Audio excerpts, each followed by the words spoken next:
Jangan milih pilpres karena hati nurani, jangan. Kenapa begitu? Loh, ini pilpres.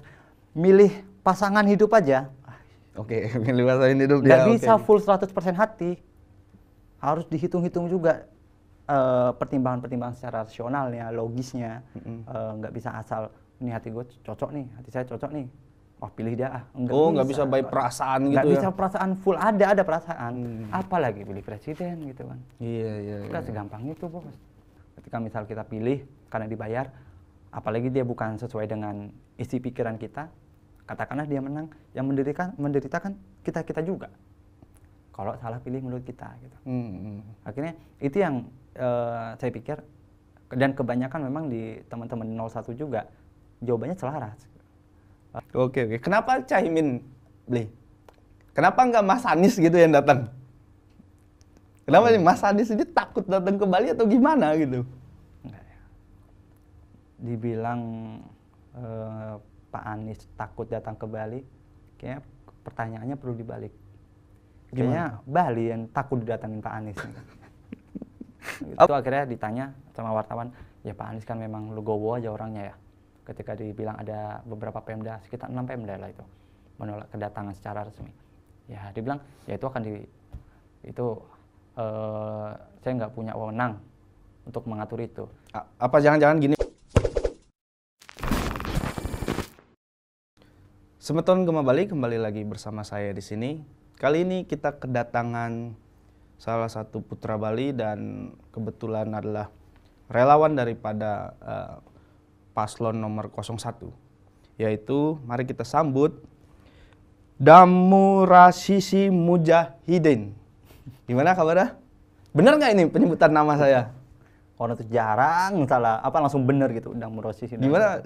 Damurosi Mujahidain. Mujahidain. Iya. Biar gampang manggil apa? Rois. Beli berarti ya? Beli Rois. Ya, boleh lah, terserah lah. Kan putra Bali kan? Iya. Lahir besar Bali, benar? Bali. Lahir besar di Bali. Nah, panggilannya Beli Rois. Buleleng. Jembrana? Buleleng. Asli Buleleng. Berarti lahir besar sana. Keluarga di sana juga? Keluarga di sana semua. Iya. Kemarin pendidikan di? TK, SD, SMP, SMA, S1, Bali semua. Lanjut di Jakarta, ambil magister. Udah selesai? Alhamdulillah baru selesai 3 bulan. 3 bulan lalu lah. Kita aja belum, ini udah duluan. Lebih senior ternyata. Oke, Beli Rois tuh. Ternyata S1-nya juga kemarin di Buleleng ya? Yuk. Undiksa pasti. Tepat sekali. Kayaknya udah, itu udah memang ini kan Undiksa itu. Bali udah pasti Undiksa lah. Undiksa itu. Oh berarti kalau Bali udah pasti Undiksa? Buleleng udah pasti Undiksa. Oh, Buleleng udah pasti Undiksa. Iya. Berarti ada kampus yang dominan juga berarti di Bali ya? Ya kalau pendidikan paling besar dong Undiksa. Universitas Pendidikan. Pendidikan kan terbesar di Bali. Benar. Kalau yang lain negerinya mungkin ada yang lain. Udayana dan lain-lain lah. Sekarang aktivitasnya apa, Beli? Di Jakarta, kemarin kan baru selesai magister. Oke. Kita lanjut di Majelis Lingkungan Hidup Pimpinan Pusat Muhammadiyah. Majelis Lingkungan Hidup. Ya. Oke. Aktivitas kita sehari-hari di sana lah. Di Pimpinan Pusat Muhammadiyah? Iya. Berarti bukan di IMM ya? Bukan di IMM kan ini mahasiswanya. Tapi ini di Muhammadiyahnya. Di Muhammadiyahnya. PP Muhammadiyah. Kementerian Lingkungan Hidup PP Muhammadiyah. Ada kementerian sana ya. Kementerian. Memang top. Sebagai menteri. Ya enggak juga dong. Oh, terlalu cepat lah kita sebagai menterinya. Kapan-kapan lah itu. Berarti masih di ini staf ahlinya lah. Staf ahlinya. Iya. Oh ini pemikirnya menteri kalau begitu kan. Ya, staf ahli kan gitu. Ya kadang-kadang lah. Oh iya. Terus ini kan informasinya adalah sebagai koordinator relawan atau gimana? Presidium Provinsi Gerakan Rakyat Bali. Koordinator Presidium Provinsi Gerakan Rakyat Bali. Gerakan Rakyat Bali. Ya. 01 ya? Udah pasti. Itu. Iya. Koordinator. Oke. Kenapa milih ini menjadi Amin gitu? Ikut ke koordinator Paslon 01 ini Amin gitu. Sedangkan kondisi di Bali itu kan Beli tahu sendiri gitu. Ya. Ini merahnya ini luar biasa gitu. Terlalu mendominasi gitu. Apakah memang pengen tampil beda atau gimana gitu? Ya pertama kan soal pertimbangan itu ya kita kan bilang pilpres lah ya. Itu kan kita berbicara Indonesia bukan Bali aja kan gitu. Dan memang pertimbangan-pertimbangan itu kan dihadirkan dari analisis yang mendalam. Pertimbangannya rasional karena kita milih presiden. Jadi hitung-hitungannya itu harus matang dan mendalam.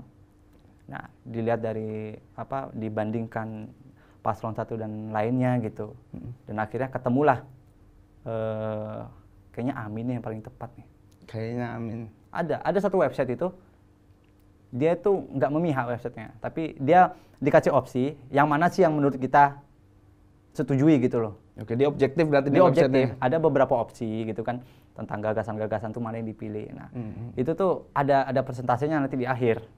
Oke. Dan ketika di akhir saya dikatakan kamu tepatnya memilih 01 sekitar 70%. Oh ya udah berarti benar selaras gitu kan. Karena hitung-hitungnya harus tepat cuy. Harus tepat ya. Jangan milih pilpres karena hati nurani, jangan. Kenapa begitu? Loh, ini pilpres milih pasangan hidup aja. Oke, milih pasangan hidup Nggak ya. bisa full 100% hati. Harus dihitung-hitung juga pertimbangan-pertimbangan secara rasionalnya, logisnya. Nggak bisa asal ini hati gue cocok nih, hati saya cocok nih.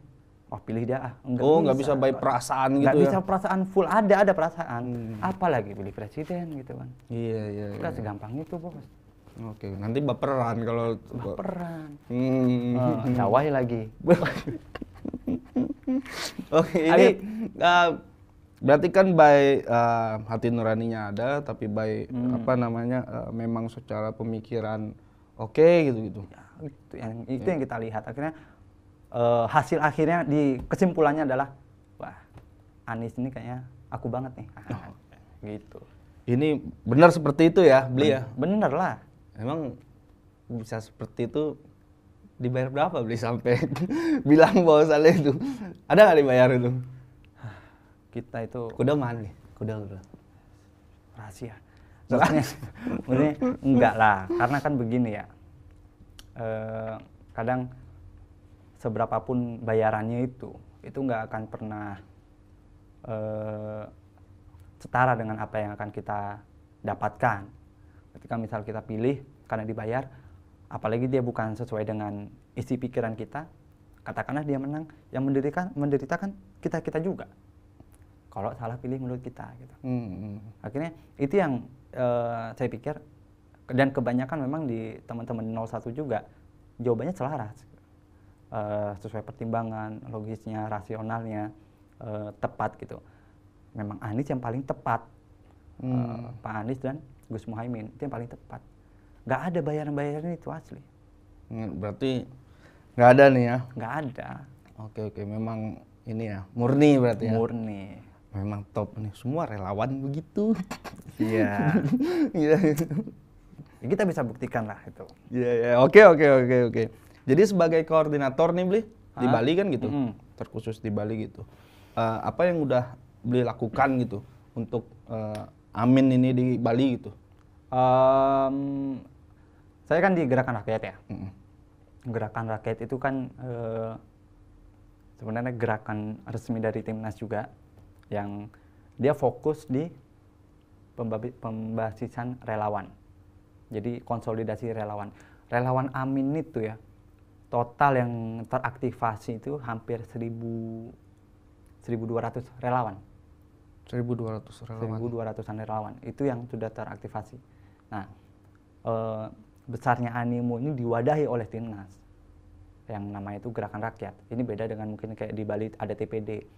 Oh, itu beda. Di luar itu. Di luar itu, TPD itu memiliki tugas lain kayak kampanye atau lain-lainnya gitu kan. Nah, kalau di Gerakan Rakyat kita fokusnya di pembasisan, konsolidasi relawan yang mungkin outputnya nanti adalah pembentukan tim pengawasan pemilu lah, pengawasan pilpres di TPS.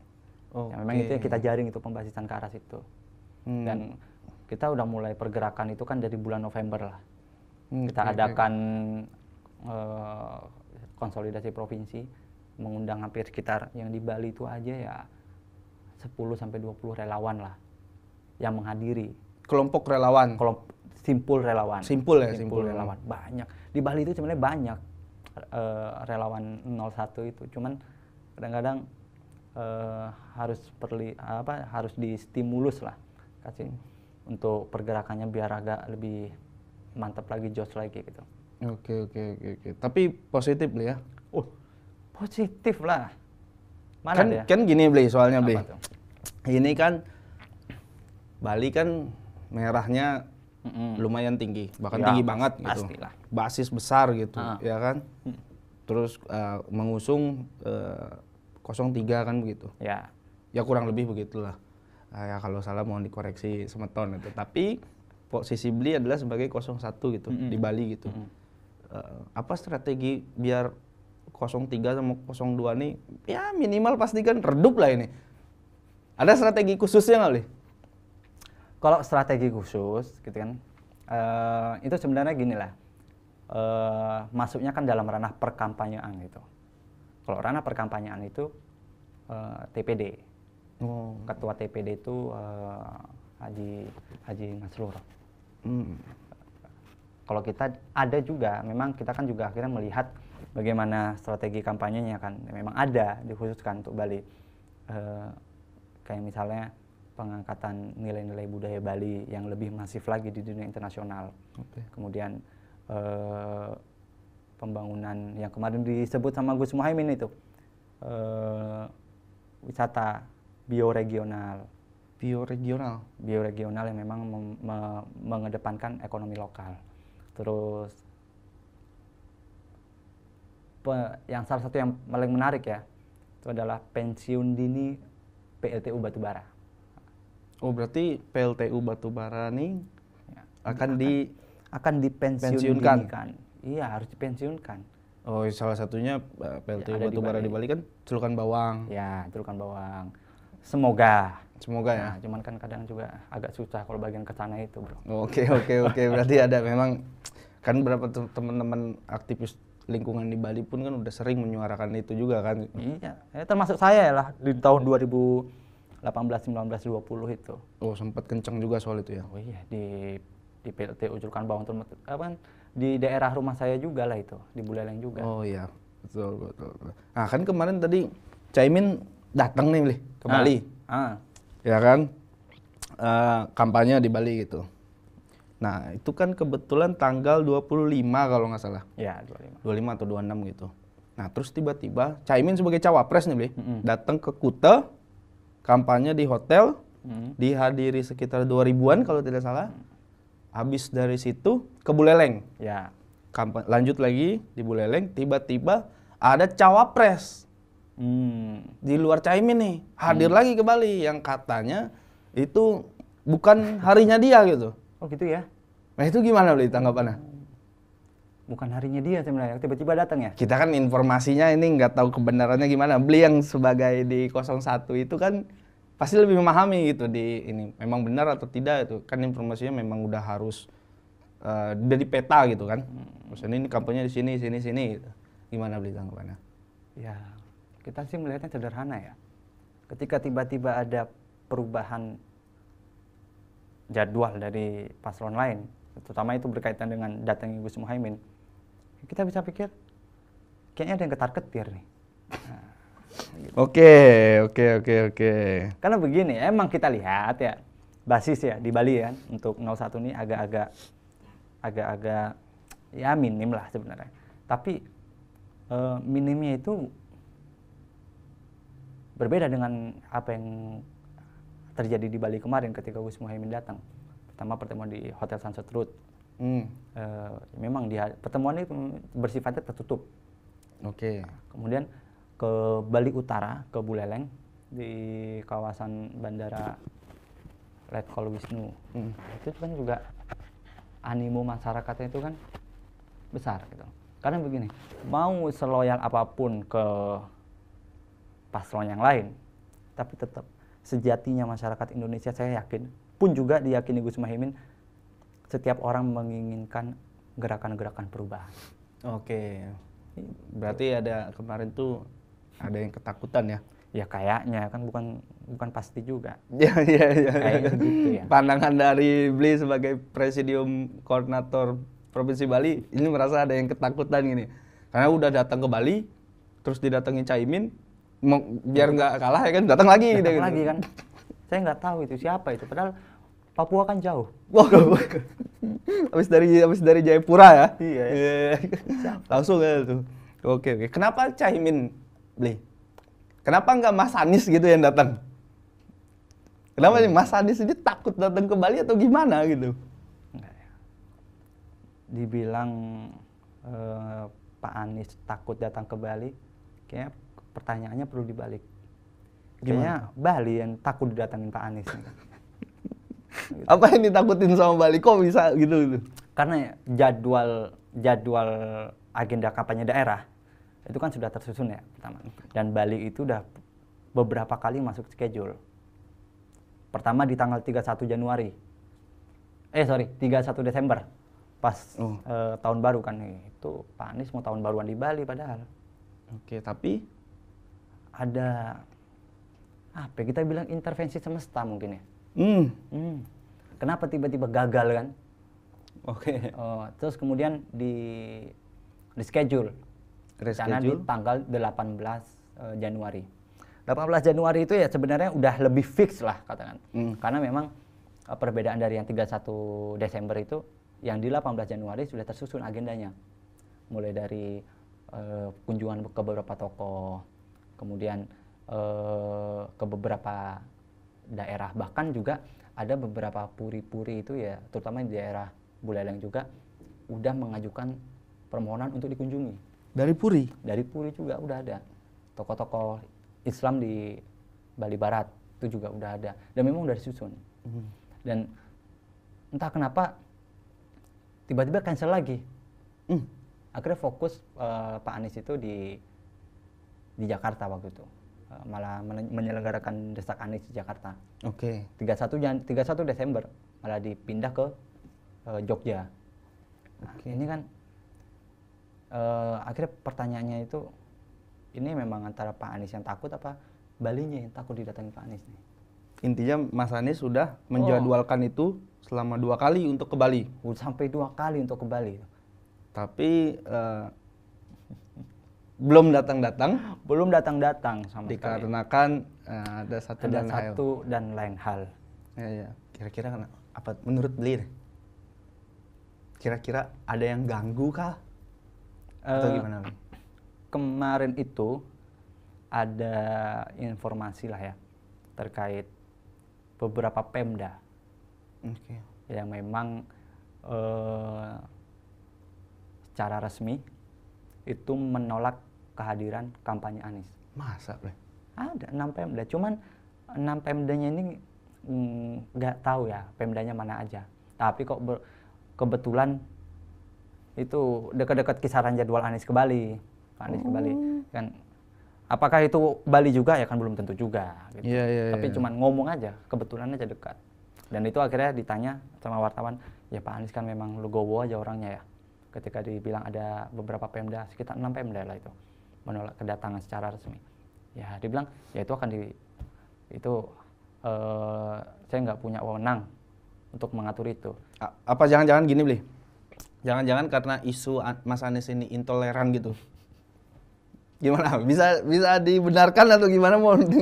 Maksudnya Pak Anies isu intoleran itu kan sebenarnya juga isu yang setengah matang. Setengah matang tuh. Setengah matang. Maksudnya kalau mau goreng beliau intoleran itu track record intolerannya itu malah kecil kayak. Maksudnya kayak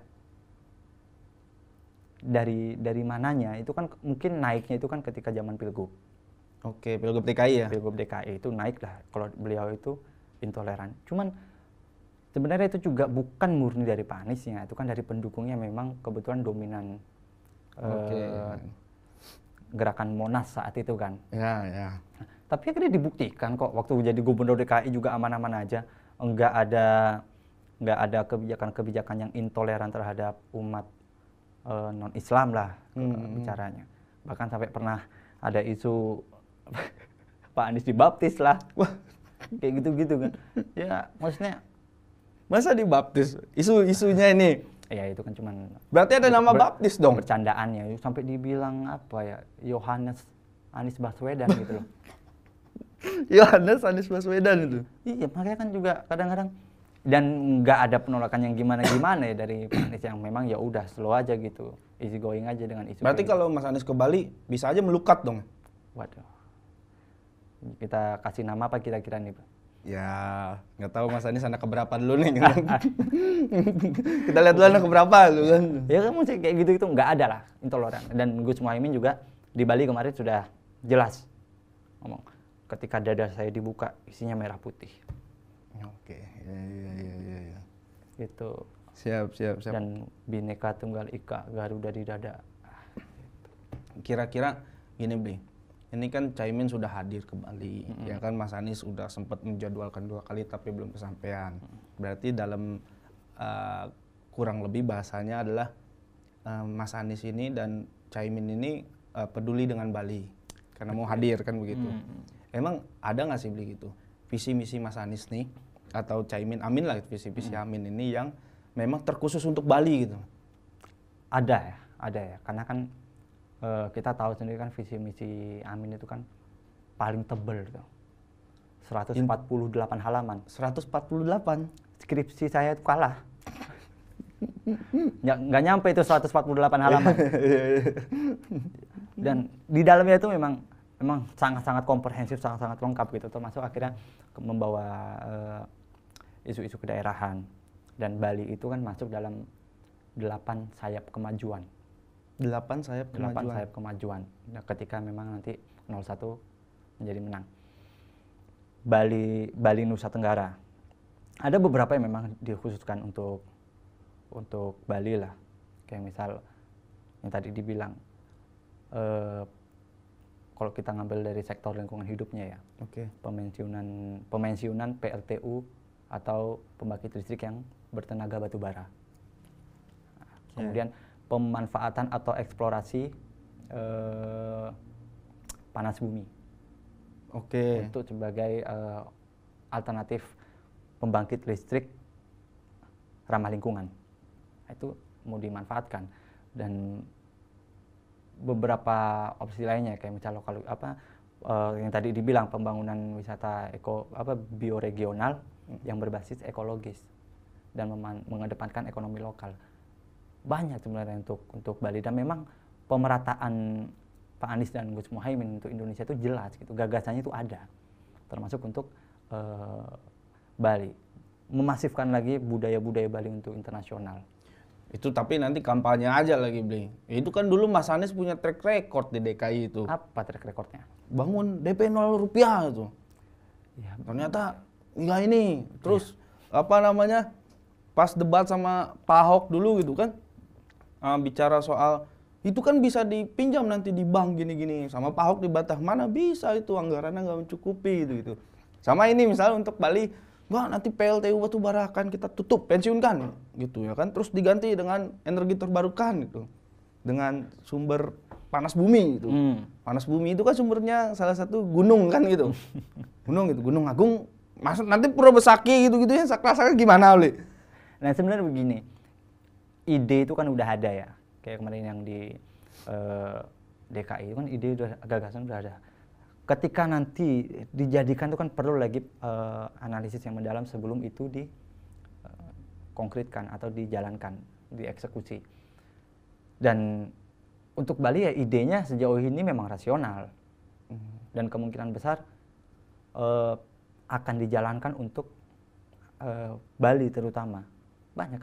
Kadang berpikirnya itu kan Bali non prioritas lah untuk pembangunan, yang ternyata nggak penting itu, penting juga itu Bali. Dan emang ada Bli apa di visi misi atau di programnya Amin ini untuk bicara pembangunan di Bali? Ada lebih detail misalnya apa gitu? Ada kemarin. Terlepas daripada itu ya tadi ya, kita udah bicara PLTU gitu-gitu. Kayaknya aku sih meragukan itu Bli itu. Dari aspek lain ada nggak? Ada, kemarin kan Gus Muhaimin juga sempat datang ke Bali, itu kan dia bicara soal ada beberapa ketimpangan pembangunan infrastruktur ya di beberapa daerah di Bali, dan itu memang akan dikonsentrasikan. Ya, kita berbicara 40 kota setara Jakarta, di antara 40 satunya Denpasar gitu. Di antara 40 kota se-Indonesia ini? Ya, se-Indonesia. Ada satu kota yang akan setara dengan Jakarta, Ya, itu Denpasar. Ya. Itu Amin jadi presiden nih, mesti gedung-gedung cakar langit dong. Kan di Bali nggak boleh. Gimana maksud setara Jakarta nih? Ini kan kadang banyak orang gagal paham sama 40 kota setara Jakarta itu. Ah, itu gimana? Coba dijelaskan dulu, biar semeton juga nggak salah paham juga nih itu. Kan di Jakarta soalnya kita taunya kan, ya Jakarta ya gedung tinggi-tinggi gitu. Sedangkan di Bali nggak boleh gedung tinggi-tinggi itu. Nanti berarti melawan dong, ajak Balinya hilang gitu. Gimana lu? Coba li. Minum dulu, haus. Wah. Nanggepin orang 40 kota setara Jakarta bikin haus. Wah. Gimana lu kira-kira tuh? Jangan sampai jadi itu. Karena mengusung tema perubahan dirubah ajak Balinya hilang loh. Di awal, gagasan awal aja mempertahankan budaya kok. Masa di pembangunannya malah menghilangkan budaya? Oh, nggak mungkin lah. Tetap berarti ya? Tetap sinkron. Sinkronnya itu di mana? 40 kota setara Jakarta itu kan bukan akhirnya secara letterlek kondisi fisiknya mirip Jakarta itu kan enggak lah. Tapi indikator paling ringannya sejauh ini adalah menuju seperti Jakarta. Apa sih yang dituju seperti Jakarta itu ya? Kayak mungkin kemajuan transportasi, kemudian pemerataan daerah, kemudian termasuk juga ada sanitasi air bersih. Memang di Bali kan kita juga tahu lah ada beberapa daerah yang masih kekurangan air bersih. Iya. Ya, itu bahkan sekitar Denpasar. Nah, kemudian akses pelayanan pendidikan, kesehatan. Nah, itu kan akan dimajukan menuju seperti Jakarta. Oh, berarti ini bicara Jakartanya secara utuh gitu. Dari aspek ekonomi, dari aspek kesehatan, pendidikan gitu loh. Ya kalau memang ya bukan harus ada gedung-gedung pencakar langit seperti Jakarta, ya enggak lah. Ya, karena kan tadi bicara infrastruktur, sedangkan masih ada infrastruktur soal jalan, soal itu tadi ya. Kan nggak boleh membangun bangunan kan yang tinggi-tinggi kan nggak boleh. Iya. Kecuali menara digital. Oke. Ya, oke Bli. Kira-kira nih Bli, dari koordinator presidium Bli, ini Amin 01 nih di Bali nih Bli, berapa persen Bli? Kita bicara data dulu, baru kita bicara non datanya. Data itu ya kita kan ada survei internal juga lah, yang memang mengedepankan objektivitas. Kan berapa kali juga Gus Muhaimin dia terang-terangan aja bilang, saya bayar itu survei. Oke. Saya biaya itu survei, tapi dengan syarat lakukan seobjektif mungkin dengan metode seilmiah mungkin. Itu yang pernah dilakukan waktu di Jatim. Itu yang dilakukan di Jatim. Ya memang akhirnya pasti juga ada gerakan di seluruh nasional yang memang tidak dipublis gitu. Hanya untuk menjadi konsumsi pribadi, untuk konsumsi internal. Ya, Bali itu kan surveinya ya. Kalau ngomong survei ya, anak TK baru wisuda juga udah tahu pasti bakal di bawah angkanya. Kayak misal di November. November itu kurang lebih di angka 8,7% untuk Bali. Oke. Kemudian per Januari kemarin itu ya ada peningkatan. Ada peningkatan? Ada peningkatan. Enggak, bukan semakin merosot, malah semakin tinggi. Kemarin itu angka terbaru itu di angka 12-15% lah. Itu baru Caimin yang datang? Itu baru Caimin yang datang. Gimana kemarin? Jadi nih Mas Anies datang ke Bali gitu? Ya wajar dong, ketar-ketir. Oh ya. Kayak bela-belain terbang ya? Iya. Sampai bela-belain dari Jayapura terbang itu. Itu luar biasa loh. Iya. Salut saya juga. Oke. Berarti ya ada peningkatan gitu. Dan tetap optimis dong, Li? Oh, optimis. Gus Muhaimin sendiri yang mengatakan angka itu targetnya 40-50% lah. Menurut lu rasional nggak itu di Bali 40-50% itu? Menurut Beli deh gitu. Mungkin kan beli belum koordinasi nih sama Caimin kan, udah bisikin dulu Caimin. Kayaknya terlalu tinggi deh gitu. Gimana menurut beli itu? Bukan terlalu tinggi ya. Sebenarnya kan rasional aja kok. Angka segitu, apakah nanti jadi atau tidaknya kan perkara kita lihat di 14 Februari lah. Oke. Kenapa itu menjadi rasional? Karena begini, kita bicara diagram itu kan ada tren positif. Oke, ya. Ada kemajuan, ada peningkatannya. Memang kalau kita melihat dari tren positif itu, kemungkinan ini kita bicara statistik aja ya. Kemungkinan di waktu kedepannya itu akan yang benar itu tren. Dan bahkan bisa sampai di angka 40-50%. Itu bukan hal yang juga mustahil banget. Dan itu berarti DPT Bali itu 3,2 juta. Iya. Kita ambil 1 sampai 1,5 juta itu suara untuk menggapai 50% juga bukan hal yang tidak mungkin. Karena kedepannya ini kan untuk Bali ya akan terus dimasifkan lah kampanyenya. Walaupun dari TPD sendiri yang bilang, ya walaupun kita bicara TPD yang agak kecewa ketika Mas Anies nggak jadi datang, jadi bilang relawan di Bali ada Anies ataupun tidak ada Anies gitu, ya kita akan tetap masif bergerak dan bergerilya. Karena begini, saya itu kan waktu kemarin acara di Bali itu ya, yang saya kagetkan juga itu sedikit, ada beberapa memang suara-suara terpendam. Gimana maksudnya? Di desa-desa, di Banjar-Banjar gitu kan, ada kelompok-kelompok masyarakat yang memang hatinya itu ya Anies gitu. Tim kita kan bergerak tuh. Ya, kenapa Anies? Ya didasarkan pada rasionalitas tadi. Tapi sayangnya memang tidak terkonsolidir, belum terkonsolidir dengan baik. Oke. Karena ya belum berani saling naik, belum berani saling memunculkan gitu. Akhirnya kita merapat ke simpul-simpul kecil tersebut untuk kita koordinir. Tapi memang gini nih, kemarin kan sempat komunikasi sama teman di Bali, ngobrol-ngobrol segala macam, informasinya memang katanya balihonya Amin ini dari Tabanan sampai ke Buleleng lumayan banyak gitu. Yang benar itu, Bli? Banyak dan jangan dipikir itu suplai dari Jakarta. Nah, itu berarti relawan di Bali? Itu relawan Bali. Mereka cetak sendiri, biaya sendiri. Ada yang disuplai, ada, cuma beberapa. Kita mau suplai orang timnas katakanlah, atau pusat mau suplai, kita kadang persediaan juga nggak banyak. Oke. Mau disuplai, apalagi bicara Bali yang dengan total DPT sangat minim lah dibandingkan satu Indonesia gitu kan. Iya. Kayak ya wajar lah akhirnya berpikir lebih baik kita jor-joran untuk yang di DPT yang besar gitu, Jawa Barat, Jawa Tengah, Jawa Timur gitu, ketimbang Bali yang hanya menyumbang cuma sekitar 0,7% di perolehan suara nasional kan. Tapi akhirnya ya itu tidak membuat relawan kawan-kawan di Bali diam gitu.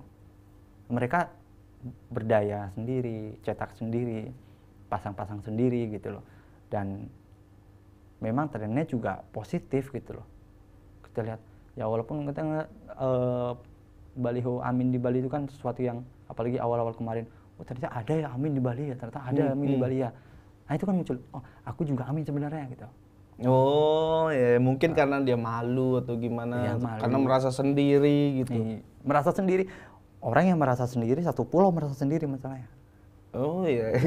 Tarik-tarik aja jadi. Atau takut diseruduk? Karena Amin nih, dia kan, saya mau dukung, saya sebenarnya suka nih gaya intelektualnya Mas Anies gitu. Tiba-tiba cuma saya takut diseruduk aja gitu. Seruduk sama apa?